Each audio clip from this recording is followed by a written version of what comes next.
Assalamualaikum warahmatullahi wabarakatuh. Perkenalkan, nama saya Andre Nurjaya, NPM 211100162. Di sini saya akan sedikit mereview tentang pengertian, konsep, dan ruang lingkup pemasaran. Pemasaran dalam bahasa Inggris dikenal dengan istilah marketing, berasal dari kata market yang apa sih?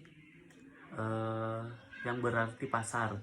Apa yang dipasarkan itu berupa barang dan jasa.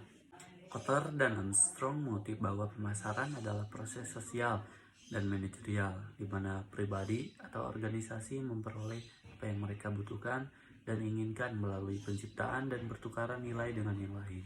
Dari definisi yang saya jelaskan tadi, bahwa pemasaran merupakan serangkaian prinsip untuk memilih. Satu, ada yang disebut dengan pasar target. Yang kedua, mengevaluasi kebutuhan konsumen. Yang ketiga, mengembangkan barang dan jasa. Keempat, ada pemuas keinginan. Yang kelima, memberikan nilai kepada konsumen tersebut dan laba bagi suatu perusahaan. Nah, jadi inti pemasaran di sini adalah untuk mengidentifikasi dan memenuhi kebutuhan manusia dan sosial. Sedangkan dari sisi manajerial, serangkaian proses untuk menciptakan, mengomunikasikan, dan mengantarkan nilai kepada pelanggan. Selanjutnya tentang konsep pemasaran. Konsep pemasaran di sini dibagi menjadi 6. Yang pertama ada konsep produksi, yang kedua ada konsep produk, yang ketiga ada konsep penjualan, yang keempat ada konsep pemasaran, yang kelima ada konsep pemasaran sosial, dan yang terakhir ada konsep pemasaran global. Di konsep pemasaran ini terdapat 3 pokok unsur. Yang pertama ada orientasi pasar, yang kedua peluang pasar, yang ketiga ada strategi pemasaran, dan yang terakhir ada ruang lingkup pemasaran. Pada poin pertama terdapat tujuan pemasaran, yaitu untuk mendapatkan laba dengan cara memenuhi kepuasan konsumen secara terpenuhi, maka hasil penjualan akan meningkat dan akhirnya tujuan pemasaran dapat tercapai.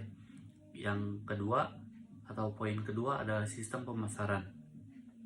Sistem pemasaran adalah kumpulan lembaga-lembaga yang melakukan tugas pemasaran barang, jasa, ide, orang, atau faktor-faktor lingkungan yang berpengaruh dan membentuk serta mempengaruhi hubungan perusahaan dengan pasar. Selanjutnya ada macam-macam pemasaran. Yang pertama ada sistem pemasaran vertikal, yang dimana maksudnya hanya terpadu pada satu keterpaduan. Yang kedua ada sistem pemasaran horizontal, yang dimana satu perusahaan bekerja sama dengan perusahaan lainnya. Selanjutnya ada kelebihan dan kekurangan pemasaran.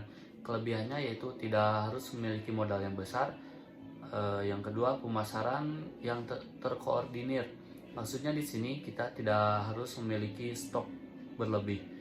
Yang selanjutnya kekurangannya ada persaingan kuat dan susah untuk berinovasi karena kita hanya menyediakan keperluan pelanggan saja. Pada penjelasan terakhir ini, pada ruang lingkup terdapat faktor keputusan pemasaran. Yang pertama ada price, yang kedua ada promotion, yang ketiga ada product, yang keempat ada place. Sekian penjelasan dari saya. Apabila ada kesalahan, mohon maaf. Assalamualaikum warahmatullahi wabarakatuh.